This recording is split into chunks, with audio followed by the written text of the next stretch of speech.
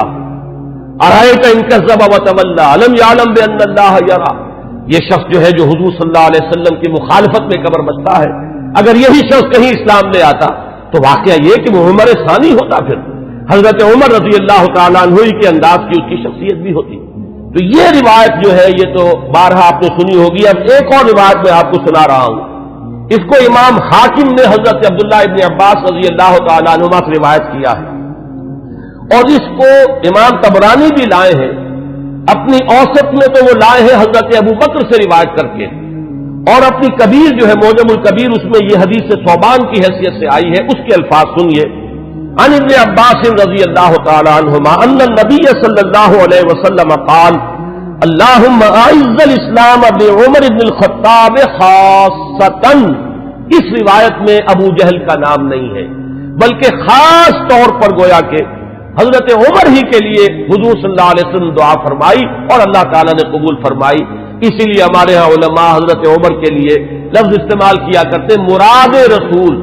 کہ جن کے لیے خاص طور پر حضور صلی اللہ علیہ وسلم نے دعا کی ہے اور اللہ تعالیٰ نے آپ کی دعا کو شرف قبول عطا فرمایا ہے اور حضرت عمر بن الخطاب کو ایمان کی توفیق عطا فرمائی. اب میں آپ کو کچھ تو وہ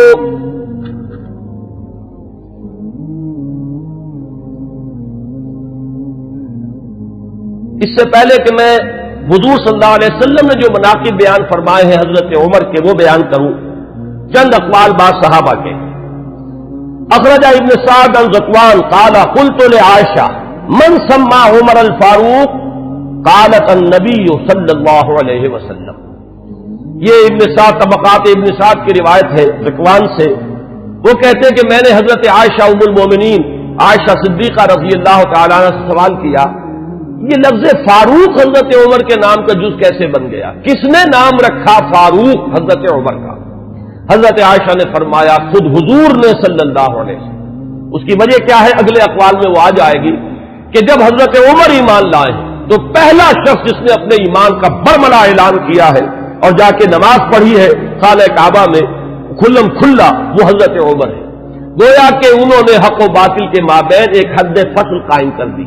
یا یوں کہیے کہ دو ادوار ہیں مکی دور میں، ان دو ادوار میں حد فاصل ہے، فرق کر دینے والے حضرت عمر ہیں. باقی بات صحابہ کے اقوال میں آپ کو اور سنا رہا ہوں تاکہ ان کی بھی آپ کے سامنے جو کنٹینٹ ہے واضح ہو جائے. واخرج ابن ماجہ والحاکم عن ابن عباس رضی اللہ عنہما. امام ابن ماجہ یہ تو آپ کو معلوم ہے کہ صحاح ستہ میں شامل ہے، اور امام حاکم نے روایت کیا ہے حضرت عبداللہ ابن عباس رضی اللہ تعالی عنہما سے قال وہ فرماتے ہیں لما اسلم عمر رضی اللہ عنہ نزل جبرائیل فقال یا محمد صلی اللہ علیہ وسلم لقد استبشر اہل السماء باسلام عمر. جب حضرت عمر ایمان لائے تو حضرت عبداللہ ابن عباس فرماتے ہیں کہ حضرت جبرائیل حاضر ہوئے حضور کی خدمت میں صلی اللہ علیہ وسلم علیہ الصلوۃ والسلام، اور انہوں نے یہ فرمایا کہ اے نبی صلی اللہ علیہ وسلم آسمان والے بھی خوشیاں منا رہے ہیں عمر کے اسلام لانے سے. واخرج البخاری عن ابن مسعود رضی اللہ عنہ قال ما زلنا عزة منذ اسلم عمر رضی اللہ عنہ. حضرت ابن مسعود رضی اللہ تعالیٰ عنہ سے روایت ہے، امام بخاری کی روایت ہے، یہ صحیح بخاری کی روایت. وہ فرماتے ہیں کہ جب ایمان لے آئے حضرت عمر تو پھر ہم پر کمزوری نہیں رہی، پھر ہم قوت والے ہو گئے، عزت والے ہو گئے. اب وہ بات نہیں رہی کہ ہم دبے دبے تھے، بلکہ ہماری بھی اب جو ہے ہمتیں بڑھ گئی. ابن سعد کی روایت ہے طبرانی اور ابن سعد کی ابن مسعود سے رضی اللہ تعالی عنہ، یہ ان کا قول ہے. کان اسلام عمر فتحا وکانت ہجرتہ نصرا وکانت امامتہ رحمتا وَلَقَدْ رَأَيْتُنَا وَمَا نَسْتَطِيعُ أَن نُّصَلِّيَ إِلَى الْبَيْتِ حَتَّى أَسْلَمَ عُمَرُ فَلَمَّا أَسْلَمَ عُمَرُ قَاتَلَهُمْ حَتَّى تَرَكُونَا فَصَلَّيْنَا. حضرت عبداللہ ابن مسعود جو ہے یہ مناقب میں بیان فرما رہے ہیں، حضرت عمر کا اسلام لانا گویا کہ اسلام کی فتح تھی، ان کی ہجرت اسلام کی نصرت تھی، ان کی امامت اسلام کے حق میں رحمت تھی، اور ہم اپنے آپ کو دیکھتے تھے، یعنی ایمان لا چکے تھے لیکن ہم بیت اللہ میں نماز نہیں پڑھ سکتے تھے جب تک کہ عمر اسلام نہیں لے آئے۔ جب عمر اسلام لے آئے تو پھر انہوں نے مقابلہ کیا کفار کا، تو انہوں نے پھر ہم سے تعارض کرنا چھوڑ دیا، اب ہم نے بیت اللہ میں نمازیں پڑھنی شروع کر دی۔ یہی وہ لفظ ہے جس کی وجہ سے کہ حضرت عمر فاروق قرار پا رہے ہیں۔ واخرج ابن سعد والحاکم عن حذیفہ رضی اللہ عنہ لما اسلم عمر كان الاسلام كالرجل المقبل لا يزداد الا قربا فلما قتل عمر كان الاسلام كالرجل المدبر لا يزداد الا بعدا۔ یہ بہت ہی حکیمانہ قول ہے حضرت حذیفہ کا رضی اللہ تعالی عنہ، اور اسے امام حاکم نے اور ابن سعد نے دونوں نے روایت کیا ہے۔ یہ حضرت حذیفہ فرما رہے ہیں کہ جب حضرت عمر اسلام لے آئے تو اسلام ایک آنے والے شخص کے مانند ہو گیا کہ جو شخص آ رہا ہو وہ ہر لحظہ آپ سے قریب تر ہوتا چلا جا رہا ہے۔ گویا کہ یہ اسلام کی ترقی کا ایک اور اسلام کے اقبال کا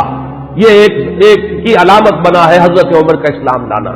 ولما قتل عمر، اور جب عمر شہید کر دیے گئے رضی اللہ تعالی عنہ، کان الاسلام كالرجل المدبر، تو اب اسلام ایک جانے والے شخص کے مانند ہو گیا، لا یزداد الا بعدا، کہ جو جانے والا ہے وہ ہر قدم جو اٹھاتا ہے وہ ہم سے اور دور ہوتا چلا جاتا ہے۔ گویا کہ اسلام کی عزت کا جو نقطۂ عروج ہے، کلائمیکس ہے، وہ حضرت عمر کی ذات ہے کہ در حقیقت ان کے ساتھ ہی اسلام کا دور اقتدار شروع ہوا، غلبہ دور۔ وہ حدیث جو ہے بہت اہم ہے جو امام مسلم لائے ہیں حضرت ابو ہریرہ رضی اللہ تعالی عنہ سے، کہ حضور نے فرمایا بدا الاسلام غریبا وسیعود کما بدا فطوبى للغرباء۔ اسلام کا جب آغاز ہوا ہے تو وہ اجنبی سا تھا، لوگ اس کے جاننے پہچاننے والے نہیں تھے، کچھ اس کے ہمدرد و غمخوار نہیں تھے، بلکہ اصل میں تو مخالفت تھی، مقابلہ تھا۔ حضور نے فرمایا کہ اب اگرچہ دور آ گیا ہے کہ اسلام کو غلبہ حاصل ہو گیا، لیکن عنقریب اسلام پھر اسی حالت کو لوٹ جائے گا۔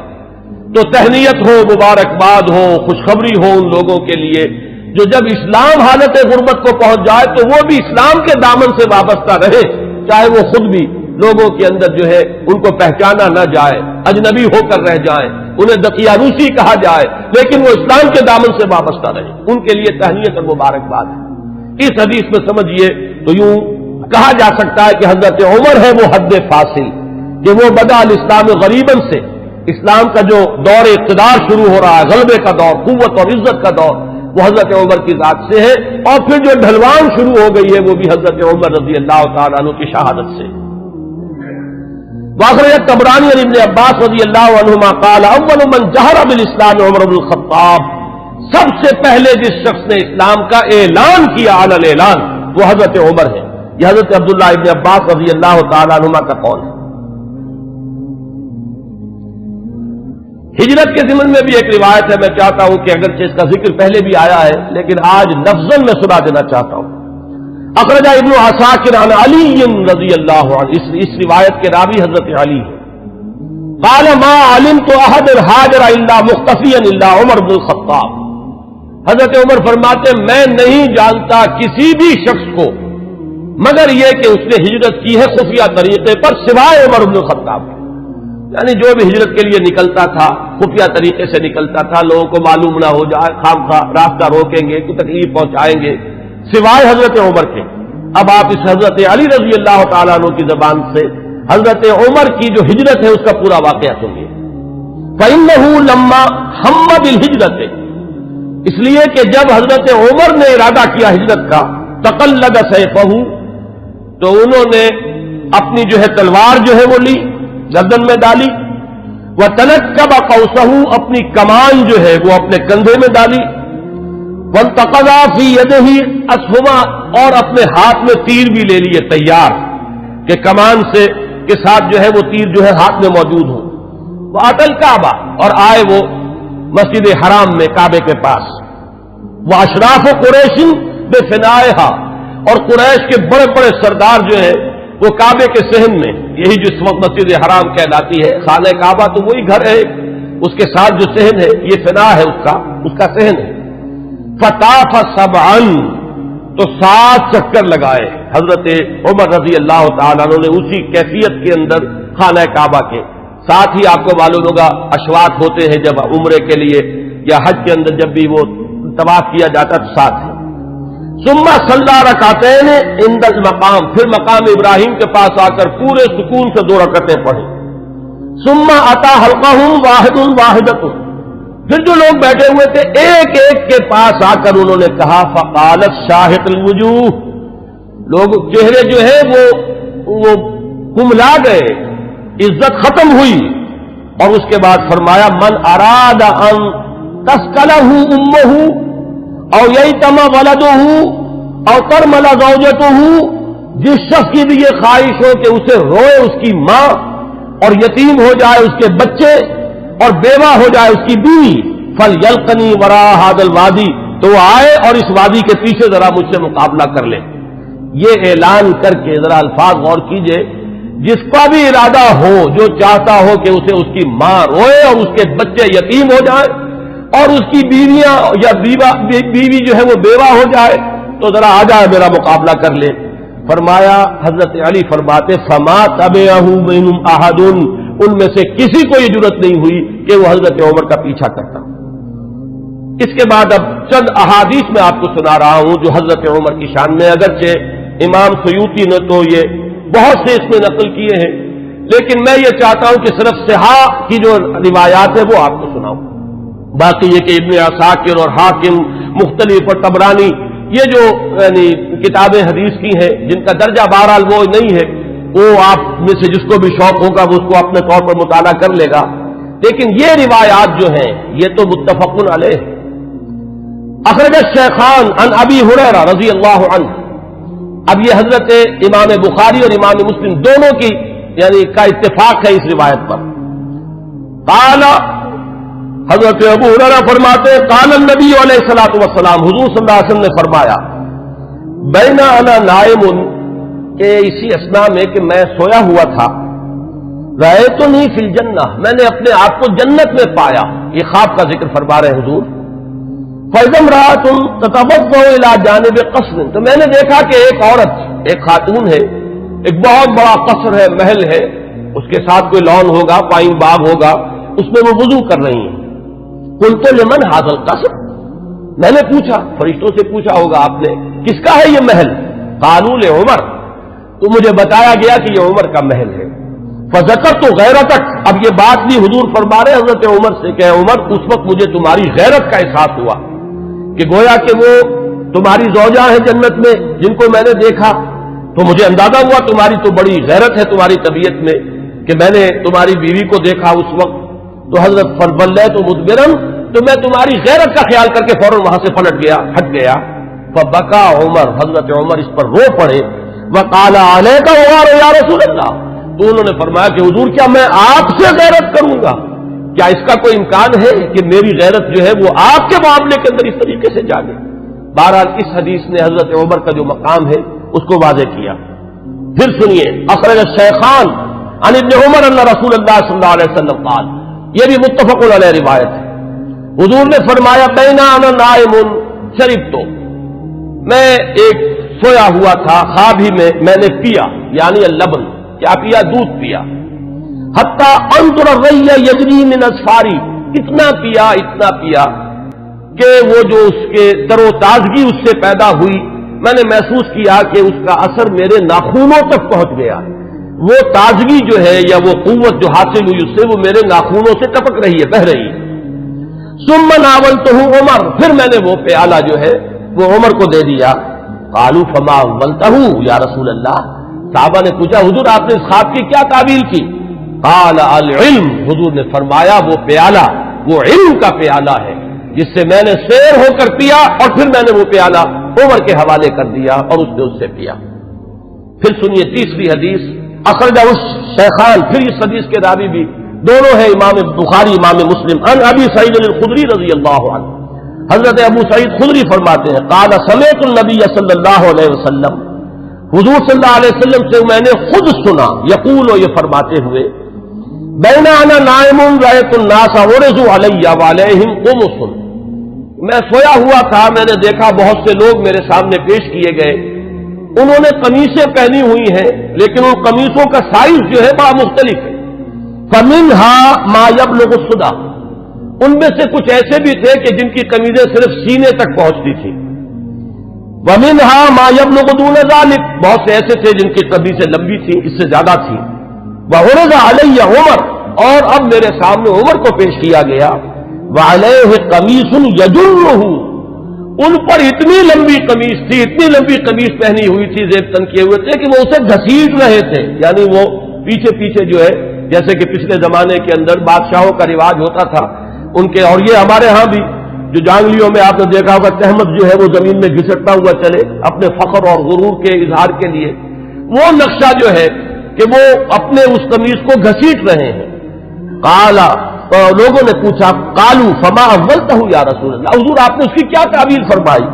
قالا دین، حضور نے فرمایا دین ہے یہ، لوگوں کے حصے میں دین کے مختلف حصے آئے ہیں، کسی کے پاس بہت ہے، کسی کے پاس کم ہے، کسی کے پاس زیادہ ہے۔ حضرت عمر رضی اللہ تعالی عنہ کو اللہ تعالیٰ نے دین کی دولت سے جس درجے سرفراز فرمایا وہ اس حدیث میں اس تمثیل سے واضح ہوئی۔ پھر سنیے، یہ بھی پھر متفق علیہ روایت ہے، یہ میں چاہتا ہوں کہ آپ حضرات کے سامنے یہ چیزیں آئیں تو اس پوری سند کے ساتھ آئیں، کس درجے کی یہ روایات ہے، یہ کہانیاں نہیں ہیں، یہ صرف زور خطابت نہیں ہے کہ جو لوگ اپنے انداز کے اندر آپ حضرات کے سامنے بیان کرتے ہوں، بلکہ یہ کہ یہ حقائق ہیں وہ کہ جو ہمارے ہاں مستند ترین، اب ظاہر بات ہے کہ قرآن کے بعد مستند ترین ہمارے ہاں تو یہی دو کتابیں ہیں، صحیحین، صحیح بخاری اور صحیح مسلم، اس میں کسی کو بھی اہل سنت میں کسی شک و شبے کی گنجائش نہیں، اور ان کی یہ متفق علیہ روایات ہے۔ اس کے راوی حضرت سعد بن ابی وقاص رضی اللہ تعالی عنہ قال قال النبی علیہ الصلوۃ والسلام یا ابن الخطاب، حضرت سعد بن ابی وقاص فرماتے ہیں کہ حضور صلی اللہ علیہ وسلم نے فرمایا، اے خطاب کے بیٹے رضی اللہ عنہ، والذی نفسی بیدہ ما لقیک الشیطان سالکا فجا قط الا سلک فجا غیر فجک، اے خطاب کے بیٹے میں یہ دیکھتا ہوں کہ جس راستے سے تو چل رہا ہوتا ہے شیطان جو ہے اس راستے سے کنی کترا کر کسی اور گھاٹی میں سے نکل جاتا ہے، یعنی وہ آمنا سامنا کرنے کی قوت نہیں رکھتا ہے اے عمر تمہارے ساتھ۔ اب روایت جو ہے یہ صرف بخاری کی ہے، متفق علیہ نہیں، لیکن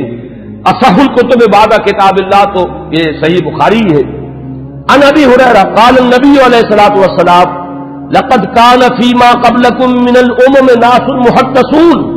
فإن يكن في امتي احد فإنه عمر،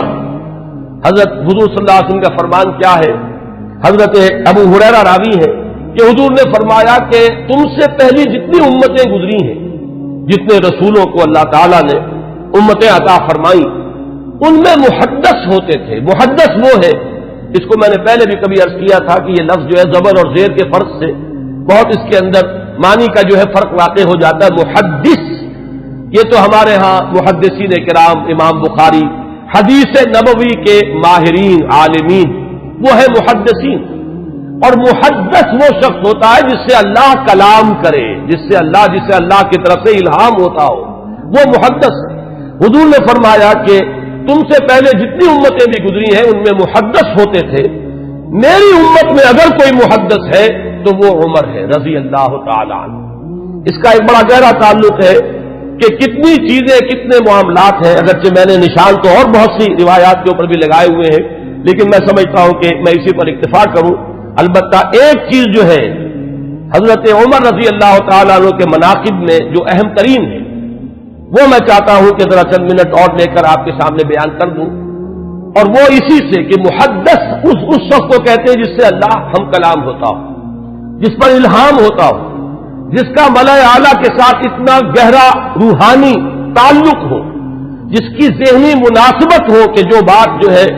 دین میں ابھی آئی نہیں ہے وہ بھی حضرت عمر رضی اللہ تعالیٰ عنہ کے مزاج کی مناسبت سے ان پر منکشف ہو جاتی تھی۔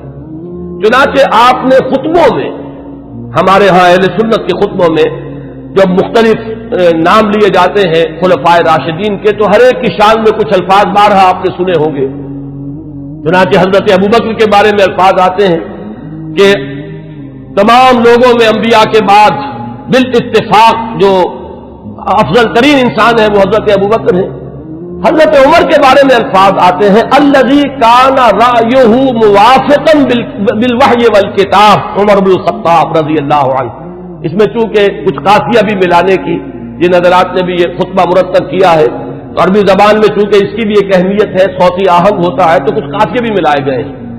جامع آیات القرآن عثمان ابن عفان رضی اللہ تعالیٰ عنہ. اس طریقے سے تو حضرت عمر کے بارے میں یہ الفاظ آپ نے بہت سنے ہوں گے کہ الذی کان رأیہ موافقا بالوحی والکتاب، وہ شخص کہ جس کی رائے وحی اور کتاب کے موافق تھی. میں نے ایک مرتبہ یہ عرض کیا تھا اور آج پھر جسارت کر رہا ہوں کہ غیر شعوری طور پر ان الفاظ نے حضرت عمر کا درجہ گھٹا دیا ہے، اس لیے کہ یہ شان تو ہر صحابی کی ہے. ہو ہی نہیں سکتا کہ وحی اور کتاب کے موافق ان کی رائے نہ ہو. جب وحی اور کتاب آ گئی تو اب کسی صحابی کی یہ شان ہے ہی نہیں. جیسے کہ قرآن مجید میں فرمایا گیا کہ ما کان لمؤمن ولا مؤمنۃ اذا قضى الله امرا ان يكون له الخيرة في امره. جب اللہ اور اس کے رسول کی طرف سے کوئی فیصلہ صادر کر دیا جائے پھر کسی مومن اور مومنہ کے لیے یہ ممکن ہی نہیں ہے کہ اس کے بعد بھی وہ کوئی اپنا اختیار سمجھے اور اپنی کوئی رائے علیحدہ رکھے. تو اس حد تک تو حضرت عمر کی بات بھی اگر ہے تو وہ تو تمام صحابہ کے ساتھ ہے. اصل شان تو یہ ہے کہ الذی کان الوحی والکتاب موافقا برأیہ. حضرت عمر کی شان یہ ہے کہ وحی اور کتاب نازل ہوئی ہے ان کی رائے کی موافقت میں. ایک رائے ان کی طرف سے پہلے آئی ہے اور کلام اللہ میں وہ حکم اس کے مطابق نازل ہو گیا ہے. ظاہر بات ہے کہ اس کا سبب نزول یہ نہیں ہے کہ حضرت عمر نے یہ فرمایا معاذ اللہ، لیکن یہ کہ وہ موافقت نزول سے قبل کی مناسبت، وہ ذہنی اور باطنی اور روحانی اور قلبی جو مناسبت حضرت عمر کو حاصل تھی اس حقیقت کے ساتھ، اس کی وجہ سے جو بات آپ کے ذہن میں آتی تھی اسی کے مطابق قرآن مجید میں پھر حکم نازل ہو جاتا تھا. امام عبداللہ شیبانی نے 21 اس کی مثالیں دی ہیں، جس کو کہ یہاں اس وقت جو ہے میں ظاہر بات ہے کہ نقل نہیں کر سکتا. ان میں سے 5-6 جو بہت اہم ہیں وہ میں گنوا رہا ہوں. سب سے پہلی بات یہ کہ حضرت عمر نے یہ فرمایا تھا، عرض کیا تھا حضور صلی اللہ علیہ وسلم سے لَاتَّخَذْنَا مِن مقام ابراہیم مصلی. حضور کیا ہی اچھا ہو اگر ہم مقام ابراہیم کو اپنی جائے نماز بنائیں، ہم یہاں پر نماز ادا کیا کریں. فنزلت، اور اس کے بعد یہ آیت نازل ہو گئی وَاتَّخِذُوا مِن مقام ابراہیم مصلی. یہ الفاظ جو ہے تقریباً بالکل وہی ہے کہ جو الفاظ حضرت عمر نے اپنے قول میں استعمال کیے تھے بالکل اسی کے مطابق یہ وہی نازل ہوئی. اسی طرح دوسری بات حضرت عمر ہیں جنہوں نے حضور صلی اللہ علیہ وسلم سے فرمایا، عرض کیا تھا یا رسول اللہ يدخل على نسائك البر والفاجر فلو امرتهن ان يحتجبن، کہ حضور آپ کے گھروں میں مومن بھی آتے ہیں، منافق بھی آ جاتے ہیں، نیک بھی آتے ہیں اور فاسق قسم کے لوگ بھی آ جاتے ہیں، تو کیا ہی اچھا ہو اگر آپ اپنی ازواج کو پردے کا حکم دیں. فنزلت آیت الحجاب، اس کے بعد جو ہے وہ حجاب والی آیت نازل ہو گئی. نمبر 3 واجتمع نساء النبی علیہ الصلوۃ والسلام فی الغیرہ. قلت، حضرت عمر یہ فرماتے ہیں کہ جب حضور صلی اللہ علیہ وسلم کے ازواج مطہرات نے وہ ایک ایکا کر لیا تھا، یہ واقعہ ہے جو آتا ہے سیرت میں، حضور صلی اللہ علیہ وسلم سے نان نفقے کے مطالبے کے لیے کہ کچھ ہمارا بھی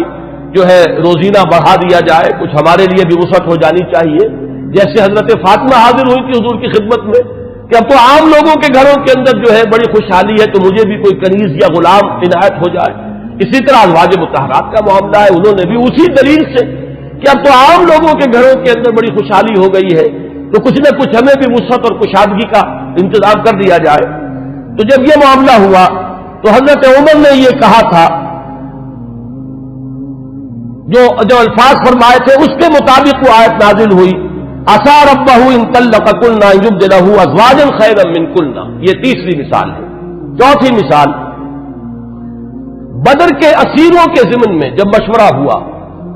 حضرت عمر کی رائے یہ تھی کہ ان سب کو قتل کیا جائے. نہ صرف یہ کہ قتل کیا جائے بلکہ جو بھی رشتہ دار ہو کسی اسیر کا مسلمانوں میں سے قریب ترین رشتہ دار وہ اپنے ہاتھ سے اسے قتل کرے. اگرچہ حضور صلی اللہ علیہ وسلم پر تو آپ کو معلوم ہے کہ غلبہ تھا، رافت، رحمت، شفقت، نرمی، اسی لیے قرآن مجید میں 2 جگہ وہ آیت نازل ہوئی ہے کہ حضور سے فرمایا اللہ نے کہ نبی آپ کی نرمی کے یہ لوگ حقدار نہیں ہیں، یہ کفار اور منافقین، آپ کی نرمی اہل ایمان کے حق میں ہو تو کیا کہنے ہیں، مطلوب ہے، لیکن یہ آپ کی اس نرمی سے جو بیجا فائدہ اٹھا جاتے ہیں کفار و منافقین، تو ذرا آپ اپنی طبیعت میں ان کے لیے سختی پیدا کیجیے۔ یا ایھا النبی جاہد الکفار والمنافقین واغلظ علیہم، 2 جگہ پر یہ آیت آئی ہے، سورہ تحریم میں بھی ہے، سورہ توبہ میں بھی ہے۔ تو وہی بات جو ہے یہاں پر ہوئی تھی کہ حضور کی طبیعت میں بھی غلبہ تھا، اور حضرت ابوبکر انتہائی رقیق القلب، حضور صلی اللہ علیہ وسلم کی سیرت کے اس اعتبار سے عکس کامل، وہی شفقت اور رحمت، ارحم امتی بامتی ابوبکر واشدہم فی امر اللہ عمر، وہی معاملہ یہاں تھا۔ تو بہرحال جب یہ فیصلہ ہو گیا کہ انہیں فدیہ لے کر چھوڑ دیا جائے، تو پھر قرآن مجید میں جو آیت نازل ہوئی سورہ انفال میں ہے، وہ آپ کے علم میں ہوگا کہ اس میں توثیق ہوئی حضرت عمر کی رائے کی۔ اسی طریقے سے شراب کی حرمت کے ضمن میں حضرت عمر رضی اللہ تعالیٰ عنہ نے پہلے سے کہنا شروع کر دیا، اور بار بار وہ دعا کرتے تھے اللہ اس شراب کے ضمن میں تو آخری اور حتمی اور جو فیصلہ کن حکم ہے وہ نازل فرما دے۔ تو اس کے بعد اللہ تعالیٰ نے اس کی آخری حرمت کا جو ہے وہ فیصلہ فرمایا، اس کی جو آیت جو ہے وہ نازل ہوئی۔ ایک اور اہم مقام ہے، یہ ابن ابی حاتم لائے اپنی تفسیر میں حضرت انس سے، قال عمر، اور حضرت عمر رضی اللہ تعالیٰ عنہ خود اس کے راوی ہیں، وافقت ربی فی 40، یہاں حضرت عمر فرما رہے ہیں 4 چیزوں میں میرے رب کے ساتھ میری کامل موافقت ہو گئی کہ جو بات میرے ذہن میں آئی، بلکہ یہاں تو میں جو مثال دے رہا ہوں جو زبان پر آ گئی حضرت عمر کے، بالکل وہی جو ہے وہی کے اندر الفاظ نازل ہو گئے۔ وہ فرماتے ہیں کہ نزلت هذه الآیہ، جب یہ آیت نازل ہوئی ہے سورہ مومنون میں ہے، وَلَقَدْ خَلَقْنَا الْإِنسَانَ مِنْ سُلَالَةٍ مِنْ طِينٍ ثُمَّ جَعَلْنَاهُ نُطْفَةً فِي قَرَارٍ مَكِينٍ ثُمَّ خَلَقْنَا النُّطْفَةَ عَلَقَةً فَخَلَقْنَا الْعَلَقَةَ مُضْغَةً فَخَلَقْنَا الْمُضْغَةَ عِظَامًا فَكَسَوْنَا الْعِظَامَ لَحْمًا ثُمَّ أَنشَأْنَاهُ خَلْقًا آخَرَ، جب یہ آیات نازل ہوئیں تو میری زبان پر فوراً الفاظ جاری ہو گئے فَتَبَارَكَ اللَّهُ أَحْسَنُ الْخَالِقِينَ، اور بین ہی یہی الفاظ بعد میں قرآن مجید میں بھی وحی کے ذریعے سے نازل ہو گئے۔ یہ میں نے صرف آپ کو 6 مثالیں سنائی ہیں، 21 مثالیں ہیں اس طرح کی کہ جو عبداللہ شیبانی رحمہ اللہ نے اپنی کتاب میں جو ہے اس کو درج کیا ہے، کہ بالکل ذہن میں سمجھیے کہ ایک ذہن ہے، ایک مزاج ہے، ہم آہنگی ہے، حقیقت تک اتنی رسائی ہو چکی ہے، اتنا قرب ہو چکا ہے کہ بالکل سوچ وہی ہے، بلکہ یہ کہ نزول کے بعد تو ظاہر بات ہے کہ ہر صحابی کی وہی سوچ ہوتی تھی، لیکن یہ ہے کہ پہلے سے ذہن کا اس درجے ہم آہنگی اختیار کر لینا، یہ حضرت عمر رضی اللہ تعالیٰ عنہ کے مناقب میں سے یہ بھی ایک بہت اہم پہلو ہے۔ آج اسی پر اتفاق کر رہا ہوں۔ آئندہ کے بارے میں میرا ایک خیال ہے، جمعے کی ان تقاریر کے ضمن میں ایک رہتا ہے مسئلہ کہ اب کس موضوع کو اختیار کیا جائے۔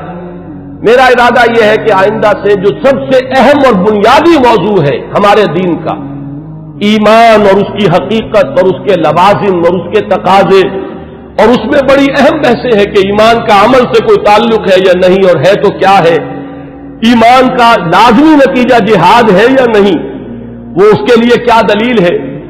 ایمان کا مادہ کیا ہے، اس کے لفظی معنی کیا ہے۔ میں انشاءاللہ تعالیٰ ایک سلسلہ تقاریر اس موضوع پر شروع کروں گا تاکہ جو بنیادی ہمارے دینی تصورات ہیں ان میں اگر کہیں کوئی کمی ہے تو وہ اللہ تعالیٰ اس کے ذریعے سے پوری کر دے، اور پھر ہمارے اندر وہ جذبہ ابھرے کہ جو ایمان کے اصل تقاضے ہیں ان کو ہم ادا کرنے کے لیے کمر بستہ ہو جائیں۔ اقول قولی ھذا واستغفر اللہ لی ولکم ولسائر المسلمین والمسلمات۔